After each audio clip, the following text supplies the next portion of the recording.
تو چلو دوستو، آج ایک بڑی دکھی سی سٹوری سناتے ہیں۔ نصیب ہی کبھی کبھی اتنے برے ہو جاتے ہیں۔ اب نیہا بیچاری کا شوہر بھی مر گیا، اوپر سے بیچاری پریگننٹ، شادی ہوئے سال بھی نہیں گزرا تھا۔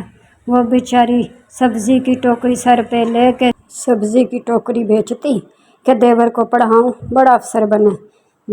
جو نند تھی وہ بھی پرلے درجے کی نکمی، اور ساسو ماں سونے پہ سہاگا، اس بیچاری کو جینے ہی نہیں دیتی تھی، اور اس کو کہتی کبھی کہ میرے لیے چائے بنا کے لے کر آؤ، میرے لیے روٹی بنا کے لے کر آؤ، مجھے اتنے پیسے دو، اور کبھی وہ بھول کے کہہ دیتی کہ تو لو جی صوفیہ کا پارا تو آسمانوں کے اوپر ہائی ہو گیا۔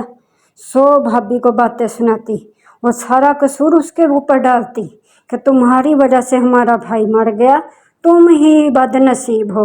اب بیچاری ساری باتیں ان کی سنتی، کچھ نہ بولتی۔ اگر کبھی کوئی ایک لفظ بول دیتی ساسو ماں کے تو پھر زبان ہی بند نہیں ہوتی تھی۔ ایک بات کو لے کے اتنا اس بیچاری کو ذلیل کرتی، وہ رو دھو کے بیچاری پھر، اور وہ سوچتی اس سے تو اچھا یہی ہے کہ ان دونوں ماں بیٹیوں کے سامنے بولا ہی نہ جائے، اپنی زبان ہی بند کر لی جائے۔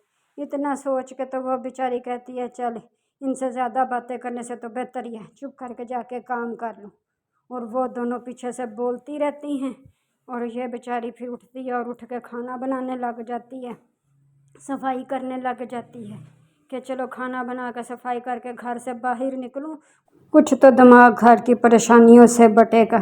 یہی سوچ کے بیچاری اٹھی اور ٹوکرا لیا اور گھر کے کام سارے ختم کر کے پھر دوستوں بیچاری سبزی بیچنے چلی جاتی کہ چلو سبزی بیچ کے 4 پیسے مل جائیں گے۔ بیچاری اس حالت میں بھی کیسے چلتی ہوئے گی، اتنا بھاری ٹوکرا۔ وہ بیچاری مارکیٹ میں آتی ہے، یہاں پر اپنا سبزی کا ٹوکرا رکھتی ہے کہ چلو جی سبزی بیچوں، یہاں پر بھی دشمن، لوگ جینے ہی نہیں دیتے مسکین اور سادہ بندے کو۔ وہ لوگ دیکھتے کہ بیچاری اتنا ٹوکرا اٹھا کے وہ سارے بھاگے اس کی طرف آ جاتے کہ چلو اسے سے سبزی لیتے ہیں، اور اس کے مقابلے میں بیٹھی ہوتی تھی جمیلہ تو نہایت ہی سڑیل حسد خور تھی، کہتی آج دیکھنا میں اس کی سبزی اچھی طرح بکواتی ہوں۔